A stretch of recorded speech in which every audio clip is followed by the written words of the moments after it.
Welcome, Bills Mafia, to Bills or Bust, the podcast dedicated to all things Buffalo Bills. I'm Tom Murphy. Join in as we talk about the Buffalo Bills, of course, and also the other 31 teams in the league that will watch us win the Super Bowl or bust.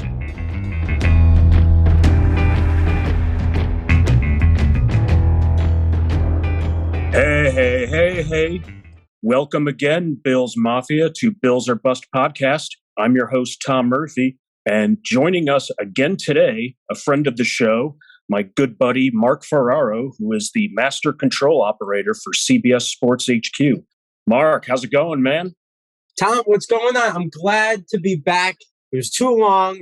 I'm back in it. And of course, I'm back. And there's all this Aaron Rodgers drama back and forth, man. I'm ready to dive right into it. Let's go. Absolutely, man. I mean, yeah, no better guest we could have right now with all the Aaron Rodgers drama that's been going on for the past 24 hours. So, how are you feeling? You got to be feeling pretty confident. I mean, nothing's signed in ink, but... No, I think it's going to happen. You have people that have been coming out there, whether it's Trey Wingo, of all people, that came out and said yesterday that's pretty much a done deal. And you can't forget, Trey Wingo was the person last week, the first one to report, not Schefter, not Rappaport, to say that they were going to meet with Rodgers in California. So I think that Wingo is part of Rodgers' inner circle, and I think he knows a lot what's going on. You even had Boomer Esiason today on The Fan this morning saying that it's a done deal. He's been saying that for weeks now. And I've been telling people, he's going to come. You just have to relax, like Rodgers said in the past with the Packers. He's not going back to Green Bay. He's not retiring and leaving over $100 million on the table. It's going to happen. He's going to be the quarterback. And I know as Jets fans it's tough because we're pessimistic. We always think the worst is going to happen, but it's going to happen. Rodgers will be on the Jets. Don't know what number he's going to wear. That's a different story for another day. But I think he will be the Jets quarterback under center coming up this year. I know, yeah. You don't think Broadway Joe's going to give up number 12 for 2 years? Well, I know he mentioned in the past that he would be willing to have Rodgers wear number 12. Now, whether Rodgers will accept that, we'll see. If not, maybe he'll wear number 8, which he wore in California when he played there. But like I said, I think it's going to happen. I know people are tired of all the rumors and going back and forth, all of the, every day a different report here and there. And the latest, obviously, with the wish list that Rodgers wants, supposedly. So it's going to happen, hopefully sooner rather than later. But I just can't wait. It's the best option, clearly, for the Jets to bring Rodgers, especially with this young talent that they have on this team. Oh, absolutely. And it's also reminiscent of another time when you brought a Green Bay quarterback in the somewhat twilight of his career, but still effective. Yeah, back in 2008 with Favre. And I know, obviously, it didn't work out. But don't forget, at one point, the Jets were 8-3 with Favre. They came off beating the Patriots on that Thursday night. Now, that was the year that Brady got hurt week 1. Then the following week, they beat an undefeated Titans team. And everyone was talking at that time, we might actually see a New York Super Bowl with the Jets and the Giants because they were both doing so well that year. But, of course, Favre got hurt. And obviously, it didn't work out. And of all people, Pennington won the division as a top quarterback. Don't get me started with that. But, yeah, we'll see how it works out. But even if Rodgers comes, I will not make the mistake I did back then. I have grown up, obviously, from being, in high school when that happened. I will not be getting an Aaron Rodgers jersey if he does come. Oh, yeah, no. Yeah, leave that jinx for somebody else. Yes. But yes. I think I remember my most memorable moment from Brett Favre's tenure with the Jets it was like a mid-year game that year. Bills were up in this game. With J.P. Lossman starting at quarterback. And all we had to do was pretty much like run out the clock. And I see you shaking your head, you know exactly what's coming. And Lossman rolls out to, attempt something, who knows, a throw or a run. And I want to say it was John Abraham was just running him down. And I'm like, yep, this is that's it. He's going to get sacked, fumble. Favre's going to end up winning the game. I was almost right because Lossman did fumble, but Sean Ellis picked it up and ran it the rest of the way for the touchdown. And it was just the most fitting thing. And I just remember Brett Favre on the sidelines jumping up and down like he was the one who won the game. And I was just like, nah, it didn't really go that way, Brett. But yeah, you get the A without working on the class project. Absolutely. But like I said, I don't know if you saw the report that came out from Diana Rossini today, who's been linked with everything going on. She knows her stuff at ESPN. And she came out with a wish list that Aaron Rodgers has that people that he would like to play with. Alan Lazard's on that list, which I'm fine with that. And even those talks the Jets are trying to get him in there, obviously to replace someone like Corey Davis. Randall Cobb, who can replace Braxton Berrios, who they cut last week. And obviously, OBJ now is in the picture. Now, obviously, I'm not the biggest OBJ fan. I'm not really crazy about him. Never have, never will be. But if Rodgers wants him, whatever. We're desperate. I'm okay with that. And then the last one of all people was Mercedes Lewis, who the Jets don't really need a tight end. But if he wants to be here strictly for blocking purposes, especially with Breece Hall coming back, I'm okay with that. Just don't get rid of Conklin, Uzama, or last year's rookie tight end, Jeremy Rucker. Oh no, of course, yeah. You always you just have like a limited amount of spots, and it's funny you mentioned OBJ. I saw that report too, like this wish list that Rodgers has, and yeah, OBJ has been linked with the Bills for about the past year now. Like whether a trade, free agency, waiting for him to get over his injury, and it gets so frustrating because I'll convince myself that it's the right move, but I just don't see his personality mixing in with Buffalo. Again, I'll completely change my tune if it happens, but in a way, I just want like some other team to take OBJ just so Bills Mafia on Twitter can just stop talking about it, because it's been like a year now. People start to like spread rumors that he was seen at like a local grocery store, seen eating wings at Duff's, and it's just like I just can't handle it anymore. So do me a favor, whether or not you trade for Rodgers, just take OBJ just so I can get that off the shelf. Yeah, the only thing I'm not really concerned with from this aspect is that it would be Rodgers. So it's not like the quarterback was going to be Zach Wilson. I would say, oh my goodness, like no, I don't want OBJ in there or that. So the fact that if it is Rodgers, which like I said, it's going to be, I'm a little more okay with. Yeah, because that was the biggest rumor last year with OBJ was whether he was going to sign with, let's say, the Cowboys or the Bills. That was definitely a big story. But then no one signed him. And then recently he did a workout, I think, in Arizona. Oh, yeah. I mean, it'll be big news no matter where he signs. He probably still has a lot more to offer on the field and hopefully less off the field, like that airplane incident, which, that was terrible. I know, yeah. Just as that's something I'd like to keep away from the Bills. But again, I'll quickly forget that immediately if it ever did happen. But got a lot of other, free agency news to go over. But first, and I'll give you a crack at this, we're going to go way back to a few weeks ago for our last trivia question, which was around this time of the Super Bowl. Wanted people to guess the 4 Super Bowl sites that the Bills were in 4 years in a row back from 1991 to 1994. I know you were not alive for 2 of these, and you were probably not even walking and talking for the next 2. But do you have any crack at the cities that the 4 straight Super Bowls the Bills were in? Well, I'm going to say Los Angeles would be 1. Okay, I'll give you that. Pasadena was the 3rd. I'm going to say, man, that's a good one. That's a really good question. Let's go with, it's probably not one of them. I'm going to say Atlanta. Oh, that's the 4th one. Way to go. Oh, one is too far. Not bad. Okay. Yeah. Those are the ones in your lifetime. Barely in your lifetime. So that's why you probably remember them in 93 and 94. So yeah, the first one against the Giants was in a common place as of today that Super Bowls are held, and the second one, Super Bowl 26. There has not been a Super Bowl held in that city. I'll give you 2 more guesses. I'm going to say where the 49ers play in San Fran. Nope, that would be incorrect. Let's go with, I'm going to say Tampa. Oh, Tampa is the one where Super Bowl 25 was against the Giants. The one you were missing, Super Bowl 26 versus Washington, was in Minneapolis. Wow, where they have, okay.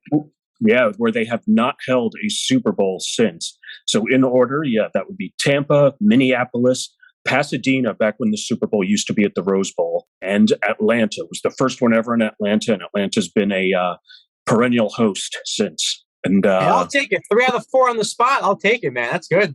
I know, especially, I remember those vividly. But you being born in 92, and you used a lot of your just general football knowledge on that. But hey, regardless, you'll get a shout out on Twitter. Oh, wonderful! I can't wait. Good. Yeah. Excellent. But free agency technically starts tomorrow at 4 p.m. I don't know why they say that's the start. I think that's when you can officially put pen to paper. But yeah, I mean, we've definitely had some action yesterday. Hasn't been so far a monstrous free agency. A lot of players, running backs like Barkley, Jacobs, signed, extensions with their current teams. And obviously, a lot of franchise tags thrown out there to like Lamar. And but yesterday, were there any big? I know you were mainly following the Rodgers news, but were there any free agency moves yesterday that really stuck out to you? Well, I think you got to look at the Bears and what they did. Obviously, that trade with the Panthers, and all they have to do in Chicago is thank their ex-coach Lovie Smith for that victory back in Week 18, and look at what they got back in return, and including DJ Moore, which is a very underrated part of that trade, to help out Justin Fields, but obviously bringing in your former linebacker, spending all this money on TJ Edwards and a guard, I believe, Nate Davis. So Ryan Poles, their GM Ryan Poles doing a great job, bringing in more talent to surround this young team. But obviously, I know you're no surprise to lose your linebacker there, Edmonds. Yeah, it was sad. I was hoping something would come through, but like as it got closer and closer and closer, and the Bills weren't even making moves to free up any money, I just knew he was probably gone. And I knew they were evaluating Edmonds at about $15 million a year, and I would have been shocked if he went for that low. I mean, it's sad, but you move on. I wish him the best in Chicago. He's gonna.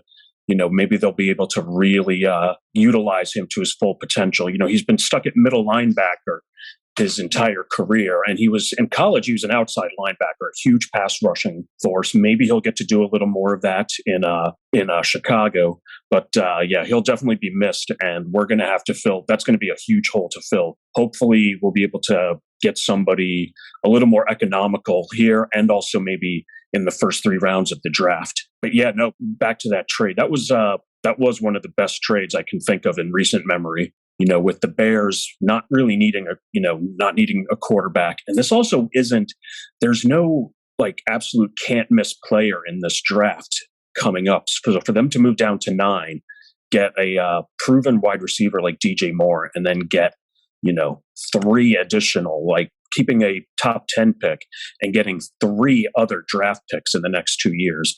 Just a phenomenal move by them. Yeah, especially from Carolina's standpoint. Listen, you gave up a lot, but if you want that quarterback, especially with bringing in Frank Reich as their head coach, you got to go after him. Now, the question is which quarterback is going to be, because everyone's talking about now Richardson from Florida. He's skyrocketing up this draft. Don't be surprised, especially with his combine, but don't be fooled. I was with Zach Wilson, so watch out with the combine. But listen, he could potentially be in play. Don't be surprised there, because everyone talks about his arm talent, and he is raw, but obviously the talent is there for him to be a good quarterback. For sure, yeah. We'll definitely be talking more in a month and a half. We're going to have you on for one of our draft shows. I have Richardson as my top, definitely. I'd love for him to slip into the 6th round so he could be our backup, but that's, just not going to happen. It's kind of funny you mention, I don't know who this quarterback, whoever it is, or if they're going to go with Matt Corral to I don't know if you really groom a quarterback behind somebody like Matt Corral, but I saw something like the wide receiver room. I think Laviska Shenault, as of now, is slated to be the number 1. So you almost have to think Carolina. It's a very weak wide receiver market out there right now, that some will probably get very overpaid. But it's going to be. I mean, my gosh, the Bears might be getting another first overall pick next year that they don't even earn, that Carolina will earn for them. Yeah, especially with Carolina. You mentioned it. Shenault is part of that wide receiving core. Also, Therese Marshall, Rashad Higgins. So these names really don't stand out. And it's almost a situation like the Bears before they acquired Chase Claypool, when they had just Darnell Mooney, and that was pretty much it. So whoever this quarterback is going to be that they draft, you want to surround them with as much talent as you can. And right now, they don't have that. So whether they, like you said, they sign a free agent, they got to draft someone, they have to bring in more talent to that wide receiving core, because right now it is not good enough. Oh, yeah. Oh, no. It's third quarter of like the second preseason game kind of depth over there. And no, it is very interesting. And Bills are definitely one of the teams looking for possibly a wide receiver, but I think they need to go into the draft, because there really isn't anybody that stands out. And I think we're pretty good with what I think will be our top 3. obviously with Diggs, Davis, and I'm thinking Khalil Shakir might be ready to step up into the three. But moving on to your guys, what are some, aside from Rodgers and the wide receivers that he's bringing in on his wish list, there any other remaining free agents at positions of need that you have your eye on? I would say definitely safety. I know they brought in Chuck Clark from the Ravens. They made a trade last week. They traded a seventh round pick. Um, I think maybe C.J. Gardner-Johnson from the Eagles, but I don't know if they're going to have the cap space for that. That would be the ideal option for safety, because Jordan Whitehead, I liked the signing last year when they brought him in, but he just underperformed, missed a lot of tackles, really didn't have a great year for the Jets, same as LaMarcus Joyner. So that's an area they're definitely going to try to upgrade.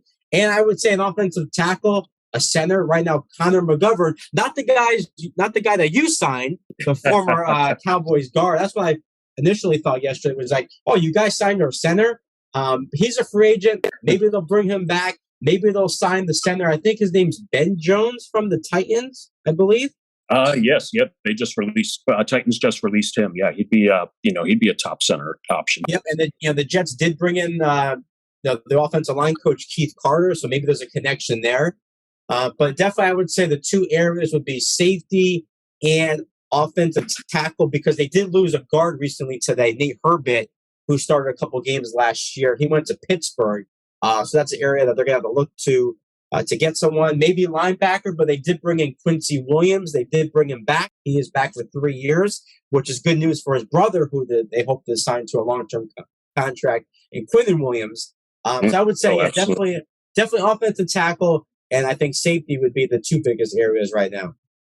I know. Speaking of offensive tackle, I mean, the Bills could definitely use a replacement right tackle. I try to be nice with like most of the Bills. The one I've thrown under the bus so much has been our right tackle, Spencer Brown. He was absolutely one of the worst. Watching him on the field, he just looked terrible. And it wasn't just me. PFF had him rated as, I think, so like the 70th rated tackle in the NFL, which is like, that means even like backups, teams' third tackles were leaps and bounds better than him. But the market for offensive tackles is probably even more inflated than wide receivers, because as you know, yesterday the Chiefs had signed Jawan Taylor, the left tackle from Jacksonville, and if I'm not mistaken, as of now, outside of any quarterback that's signed a deal, he's been the highest paid free agent so far in the season, getting $20 million a year from the Chiefs. And this guy was rated as one of the like bottom half left tackles in the NFL. So when you're like paying that much for somebody who isn't even as good as half of the tackles in the NFL, your best option is to try and roll the dice on somebody in the draft. Yeah, they moved on from Orlando Brown. Obviously, he's not going to go back there. But then I saw rumors today that they may try to acquire Laramie Tunsil, the Chiefs, which would be something from Houston. Which, if you're the Texans, I know obviously you can get probably a first-round pick for him, especially with drafting a rookie quarterback. You would want to have Tunsil to protect him. So that's interesting why they would want to trade him. But, man, if the Chiefs can get him to add to that offensive line, man, with already Creed Humphrey and, like you mentioned, Taylor, watch out. Oh, yeah. No, absolutely. And it seems like, wow, they do make this move, for two of these high, profile tackles. But they did lose their right tackle, Andrew Wiley, who signed a minor deal with, I don't have it in front of me. I want to say it may have been the Bears yet again.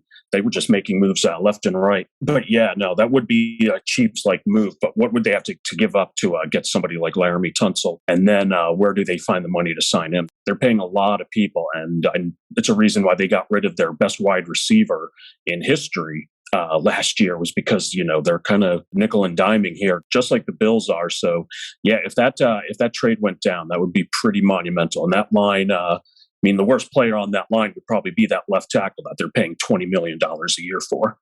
Yeah, and especially with their going back to the receiving core for a second, both Juju Smith-Schuster and Hartman are free agents. So they got to figure out what they're going to do there to bring those guys back. Oh, exactly. Yeah, it's I think they still have MVS a little bit, but is he a number one? I know Kadarius Toney kind of had a little rejuvenation there with the Chiefs, but neither of these guys are number one. However, they could probably not touch that wide receiver room and still be the first seed in the AFC next year. Chiefs just always seem to find a way. But yeah, like when Juju Smith-Schuster's possibly one of the number one wide receiver free agents out there. Jacoby Myers today signed a $11 million a year deal with the Raiders, and Patriots fans were up in arms about that. And I was kind of like, how could Patriots fans be that upset about Jacoby Myers? I never saw enough out of him to think that I would want to pay him that kind of contract. And Jacoby Myers, by the way, the only wide receiver so far to sign a contract with a different team, because obviously all these receivers are waiting for Rodgers to see what his decision is going to be. So Myers is the only one that signed so far. And how this all connects with Myers, because the Raiders traded Darren Waller to the Giants, and the Giants used what pick they got from the Chiefs for Kadarius Toney. Oh, wow. Everything. Wow. Everything's just like everything everywhere all at once. Everything's just interconnected, and it's all coming full circle right now. Another name, this just goes to show you what the wide receiver market is right now. Paris Campbell, a guy for the Colts, whose name I only know from the draft. I haven't really noticed him. I've never had to play him in fantasy, so I know he's not really performing that much. He's expected to make around like a Jacoby Myers type deal. And that's why I'm just like, let's just absolutely stay away from wide receivers this year, especially when we're playing with, thin pocketbooks like our teams are. Well, look at the contract now. It turned out, because he had a hell of a year for the Jaguars. But look at the contract that Christian Kirk last year. We all raised our eyebrows like, what are they doing? And he turned out to have a great year because obviously, Lawrence took that big step. Absolutely. That was the thing. Kirk actually did kind of follow through on that. But I remember when that was signed, because the Bills hadn't had Diggs signed yet. And when I saw that, I'm like, man, it's like if Christian Kirk's getting $18 million, like Stephon Diggs is going to demand Patrick Mahomes money. And it was just, he actually Diggs signed for rather reasonable, actually just very slightly above Christian Kirk's number. Definitely didn't turn out to be the bane that I thought it would be. I'm going to move on to the Bills real quick. You did mention safety. As of now, Jordan Poyer has not been signed by another team. It seems very likely he will not be back. He's in his early 30s. He's been a good teammate and everything, but he's had some online issues. We kind of know his wife has kind of made it underhandedly known. She does not like living in Buffalo, New York. She's an Instagram model. She'd much rather probably live in a more high-profile town, such as New York. We'll see. Don't go stealing Jordan Poyer just yet. This is just kind of killing me. Two teams I know that are in the market right now that I just saw right before we started the show. Dolphins are showing interest in Poyer, which would just break my heart, and the Chiefs. And that would just be that would just be too much to take. But there are some other options. You're talking about C.J. Gardner. I'd much prefer him even over Poyer because he has a lot more years to go. But some other names is going to throw out to you. Julian Love of the Giants, who I'm not that familiar with, but I know he had, I think he had the fourth lowest missed tackles last year of any safety in the NFL. Good old Adrian Amos, who's been an NFC North star for a couple teams there. Taylor Rapp, Juan Thornhill of the Chiefs, and Rodney McLeod of the Colts, who actually had a great year last year, and it should come, rather cheap. I think Julian Love's 25 too, so if that's someone you could bring in for a nice 3-4 year deal, that's a move definitely you make. Like you said, didn't miss too many tackles last year. Big part of that Giants defense. He's a nice play for them. But you mentioned about Poyer. Yeah, that's the one I heard yesterday about the Dolphins. I heard that they're definitely hot after him after acquiring Jalen Ramsey the other day. And obviously bringing in Vic Fangio to be their DC. So Dolphins making a lot of moves to improve that defense. And like you said, the main thing with Poyer is obviously in Florida with no state income tax. So that adds to it. Oh, absolutely. Yeah. And I'm sure his wife would just be fine and influencing down in Miami. I think it's a perfect setting for her, all those fancy hotels as opposed to Duff's Buffalo Wings and pizza parlors and the bar that's on every block. Yeah, it might be a little more conducive to her career, but yeah, no, the Ramsey move didn't scare me so much to the Dolphins.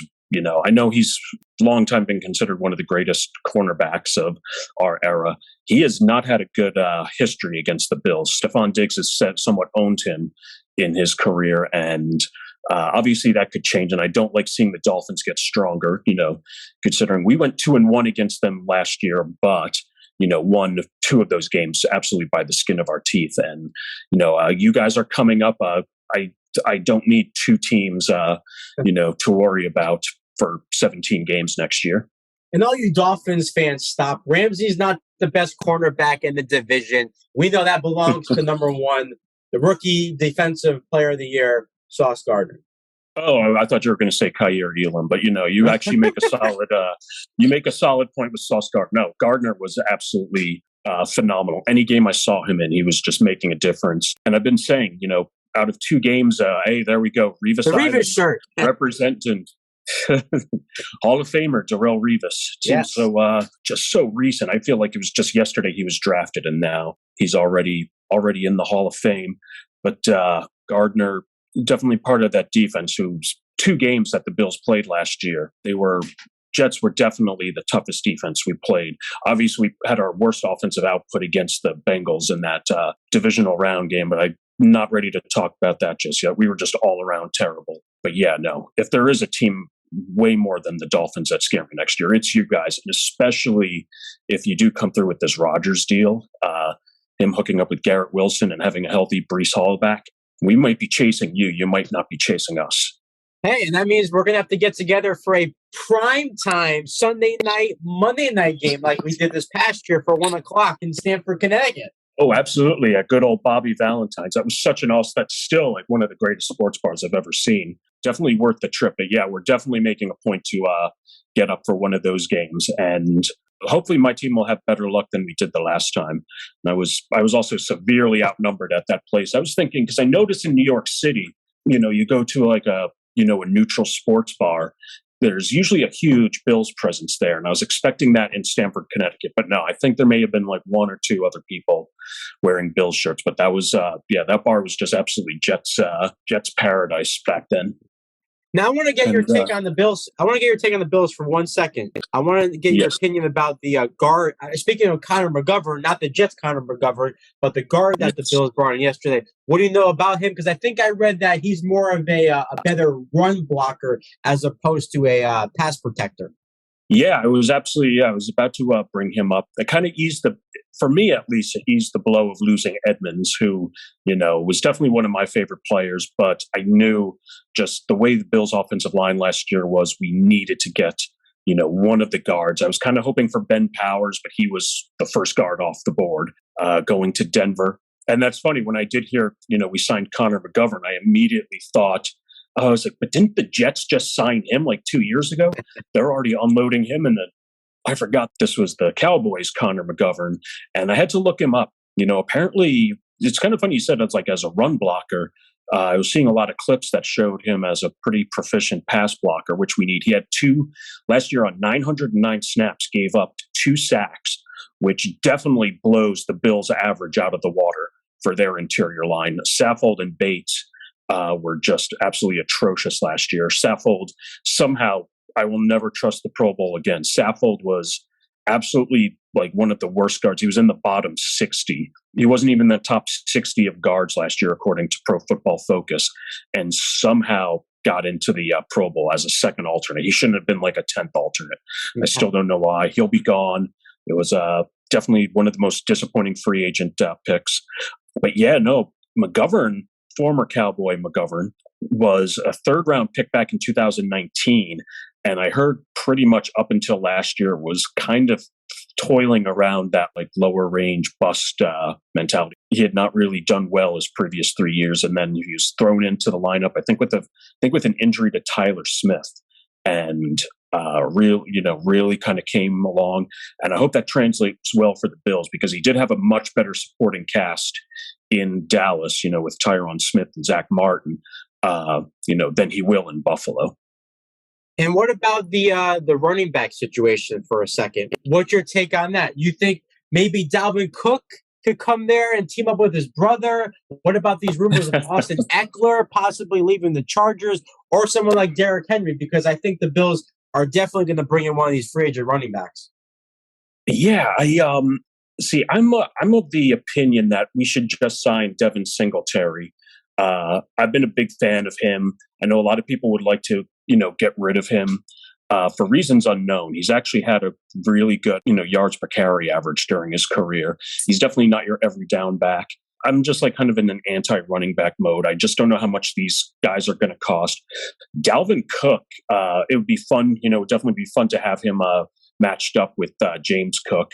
But I've heard from Minnesota fans, they're not so high on Dalvin Cook. I've actually heard from a couple of them. It seems like for every huge run he has like about 15 like 15 just like no gain runs. So it's like you have to wait a lot. It seems like we had the situation we had with Zach Moss. You had to wait like a whole bunch of runs before you had a decent one. I mean, I've heard names like Alexander Madison, the Eckler. I mean, Eckler would be fun. He would be perfect with Josh. It would definitely give us another like huge weapon. I mean, I don't see it happening as much as people, want to say. Obviously, if it happens, I'll be all for it. How about you guys? How are you feeling in that? I mean, you still have Breece Hall and you have a bunch of the other Michael Carter and Ty Johnson. Yep. Also, Bam Knight, who came on last year towards the end of the season. They used him a lot with all the injuries. They actually scored a touchdown in that game in Buffalo.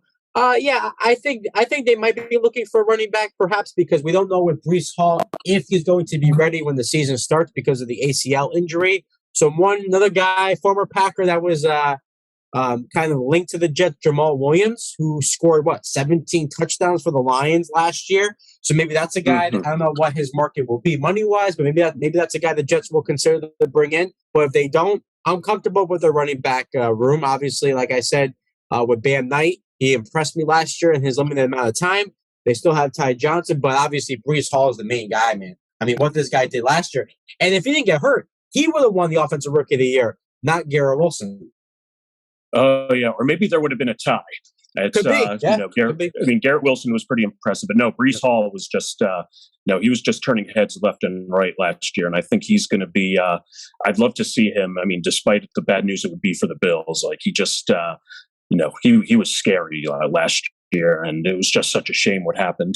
But yeah, you mentioned Jamal Williams. I've seen that name linked to the Bills again. I mean, he has a personality that I think any team would be. Thrilled to have. Seems like a great team player. I feel like the Bills are just playing with such limited money. I definitely want us to get a linebacker. There's been a lot of talk of Levante David, who I would just love. He'd be a much cheaper option, probably about half the price that Tremaine Edmonds would be. Bobby Wagner is still out there who, despite being 34 years old, still playing at an extremely high level. Then there's some lower names, Drew Tranquill from the Chargers. There's Kazir White from the Eagles. We're just going to need to get somebody because right now the name to step in, we just re-signed Edmonds' backup Terrell Dotson to a 1-year deal, but he's just definitely not the answer to just step in and fill in for 2-time Pro Bowler Tremaine Edmonds. Or it could be a former Jet. Maybe the Jets don't re-sign him, Quan Alexander. He's a free agent as well. Oh, I've always, I always remember him. He's always been a tackling machine. I keep forgetting that he went to the Jets. I just haven't heard his name that much. But what can you tell me about Quan? Yeah, he signed late in the offseason last year. I think he actually signed in training camp, and he was good for 1 year. Obviously, had that familiarity with Robert Saleh from his days in San Francisco. So that's a guy you're looking for a cheaper option. Quan Alexander was very good. I don't know what the Jets are going to do with him, if they're going to bring him back because they did sign Quincy Williams. But if you guys want to go in that direction with Alexander, I think that's perfectly fine because if it's not there, maybe he'll go to the Texans to reunite with D'Amico Ryans, who that's what Jimmy Ward did, the former safety for San Francisco. He signed with Houston. Oh, no, absolutely. And I was trying to think, like the Texans, this new coach, everyone's excited about D'Amico Ryans. To my knowledge, they have not been the huge players so far in free agency as I thought they would be, considering I think they have a good amount of space. Yeah, I think the only one they signed, if I'm correct, was Case Keenum. I think they brought him in to be the backup for the future quarterback, whoever that's going to be number 2 overall. Yeah, exactly. Or if they roll with Davis Mills, I'm sure D'Amico Ryans is keeping that as an option. Yeah. Obviously, I'm kidding. I maybe you remember beginning of the season last year, I was definitely high on Davis Mills. I was like, you would look out for this guy. It's like, I'm taking him as my backup in every fantasy league because he's going to have a huge year. And I've been wrong before, but possibly never that wrong. It's definitely going to be moving on from him. That gives back to the Bills and free agency. We definitely now need a backup quarterback because now number 2 on the depth chart, if he's still a free agent, is practice squatter Matt Barkley, who's been our perennial fill-in quarterback, who is just definitely not an answer if Josh goes out. But we probably will not be getting the guy who's going to be able to win some games for us if Josh goes out. What do you want, Carson Wentz? Carson, yeah, I was really hoping. Mayfield? I was actually hoping we would sign Sam Darnold as our backup, but he ended up going to Denver, I believe. San Francisco. Is that San Francisco? Yes, that's it. To probably be a backup to a Mr. Irrelevant. That was a good move for them, especially with Kyle Shanahan to bring in Darnold, who showed some signs last year. Obviously, I don't think he's a starter at this point. Obviously, he's more of a backup. But, yeah, that was a good move for them. I think it was Jarrett Stidham that the Broncos signed yesterday to bring in to back up Russell Wilson. And then with the Saints, they brought back Jameis Winston to be the backup for Derek Carr. Oh, yeah. No, that's that's a very solid. I'm all about having good backup quarterbacks. That's why I was so thrilled to have Trubisky for that 1 year. But yeah, no, I wanted Darnold just so we could have, again, quarterbacks around that era like Trubisky, Darnold. I'm sure at some point in 2 years, Baker Mayfield will be a backup. We're destined to have Josh Rosen as a backup because Josh Rosen is going to make his way to every NFL team eventually. So it's just a matter of time till every quarterback backs up Allen, with the exception of Lamar Jackson, of course. He's probably safe for a few years. But in terms of the backup, I'm trying to think of other names, too, that you guys can bring in. Andy Dalton, he's a free agent. He's out there. Jacoby Brissett. So there's plenty of guys to fill that backup role, obviously, to be behind Josh Allen. Oh, yeah. We're probably going to need an economical backup. We are definitely going to need one. And I don't want to waste. We only have about 6 draft picks this year, so I'm not sure I want to waste one, maybe in the 6th round. But free agencies just keeps moving and moving along. And, probably by the time we get this, it's about 4 p.m. now on Tuesday. Probably by the time we even get this show up and running, there's going to be, a lot more news.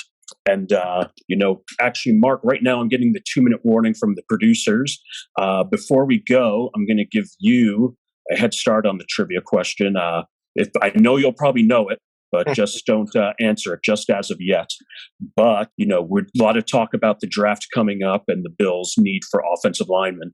I want to ask everybody out there who the last offensive lineman the Bills drafted in the 1st round was. When we cut off, you can definitely give me your guess. But, hey, Mark, I wanted to thank you once again for coming on. And hopefully you'll be back again for a draft show. This is always fun. You were such a great guest the first time and even better the second time.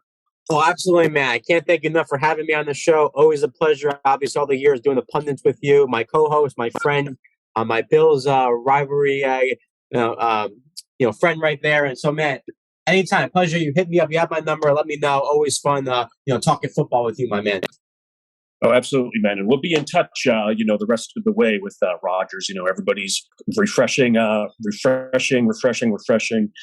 going to be happening soon. I'm going to be refreshing, hoping, Bills make a move like Levante David. That's probably my biggest one right now. That'll be a huge sigh of relief. And then, just some more fillers here as we go. And definitely a lot more news to be happening in the next hour, next day, next week. We'll be all on top of that. But my thumbs are starting to hurt a little bit. Too much refreshing. Absolutely, man. Well, hey, thanks again, man. And we'll be in touch. And I want to thank everybody out there for joining us on Bills or Bust Podcast.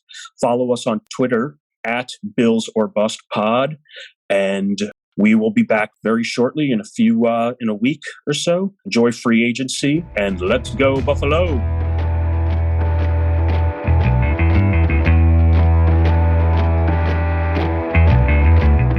Thanks again for listening to Buffalo Bills or Bust. Remember to like and subscribe. leave a comment, and let's go, Buffalo! Buffalo Bills or Bust has been a Samurai Dinosaur production, copyright 2023.